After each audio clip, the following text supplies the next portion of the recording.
Tad jūsu pētījums ir atradis vai nav atradis to, ka latvieši, piedodiet, bet mirst ar sirdslimībām vairāk, tāpēc, ka mums arī holesterīna ir vairāk? Mēs mēģinām atrast tos ģenētiskos faktorus, kas izraisa pārlieku lielu holesterīna uzkrāšanos, ne tikai holesterīnu, bet dažādu šo tā saucamo lipoproteīnu, savstarpējās arī bieži vien koncentrācijas izmaiņas cilvēka organismā, kas, protams, automātiski arī visbiežāk noved tieši pie sirds saslimšanām. Aptuveni 1 no 500 cilvēkiem ir tā saucamā ģimenes pārmantotā hiperholesterēmijas forma, kas nozīmē, ka viņam ir bojāts kāds gēns, sakot, viņam gēnā ir mutācija, kas savukārt izraisa pārāk liels, bieži vien pat ārkārtīgi lielas šīs holesterīna koncentrācijas organismā. Jo šiem cilvēkiem ir ārkārtīgi liels risks 30 jau 40 gadu vecumā saslimt ar sirds slimībām.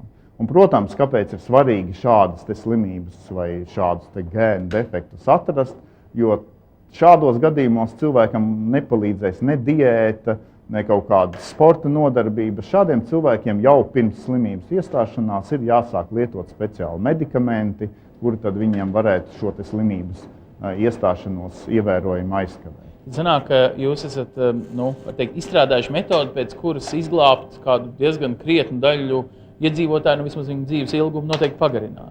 Tieši tā, jo problēmas būtība ir tāda, ka šie gēni jau ir zināmi labu laiku zinātnē.